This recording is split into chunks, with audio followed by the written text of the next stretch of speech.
तू पूछ नहीं हाल फकीराना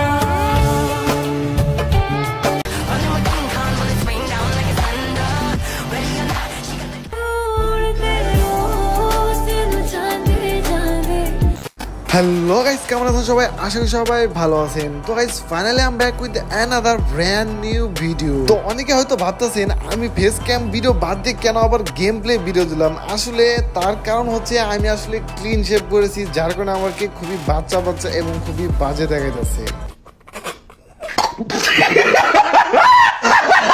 তো যাই হোক গাইস, চলুন এবার আসা যাক ভিডিওর মূল টপিকে। তো মিরাজ খানের একটা নতুন নাটক আসতে চলেছে এবং যেই নাটকটার নাম হতে যাচ্ছে সম্ভবত নিঃশ্বাস, এবং এই নাটকের শুটিং অলরেডি শেষ হয়ে গেছে বলে অলরেডি আমার মনে হচ্ছে।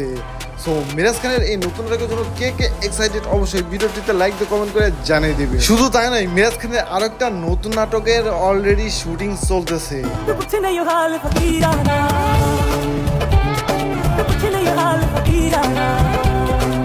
তো মিরাজ খানের সাথে যে নায়িকাকে দেখা যাচ্ছে সেটা দেখেই বোঝা যাচ্ছে সম্পূর্ণ নতুন মুখ। তো মিরাজ খানের সাথে নতুন নতুন নায়িকার সাথে নতুন নতুন নাটকের কাজ চলতেছে। সো মিরাজের সাথে নতুন নায়িকাকে জুটি হিসাবে কেমন লাগতেছে অবশ্যই লাইক দিয়ে কমেন্ট করে জানিয়ে দিবেন। এবং মিরাজের নতুন নাটকের জন্য কে কে এক্সাইটেড অবশ্যই ভিডিওটিতে লাইক দিয়ে কমেন্ট করে জানাতে কিন্তু ভুলবেন না।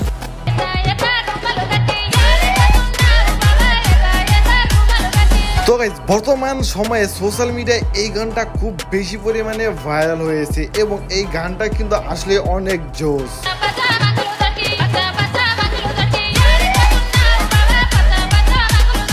তো এই ভাইরাল গানটা আপনাদের কাছে কেমন লেগেছে অবশ্যই মতামত জানাই দিবেন। তো গাইস, এবার চলুন দেখা যাক এমন একটা টিকটকার মেয়েকে যে কিনা এই গানে নেচেছে স্কুলে হাড়ি ভাঙ্গা খেলার দেওয়ার সময়।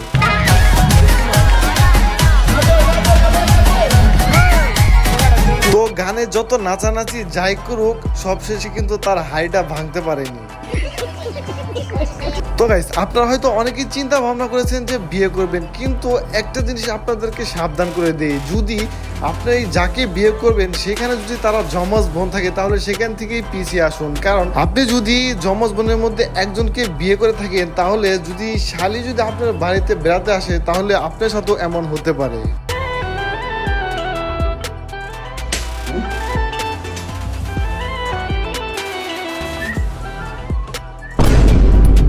हाय बेब्स, मेरी बहन से मिले।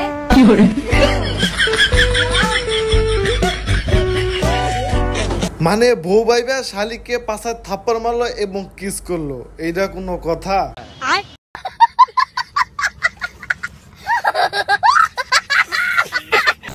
তো গাইস, আজকের ভিডিও এই পর্যন্তই। যদি ভিডিওটি ভালো লেগে থাকে অবশ্যই লাইক দিবেন, কমেন্ট করে আপনার মতামত জানাবেন, শেয়ার করবেন এবং এই চ্যানেলে নতুন হয়ে থাকলে অবশ্যই সাবস্ক্রাইব করে পাশে থাকা বেল বাটনটি বাজিয়ে দিবেন। ধন্যবাদ।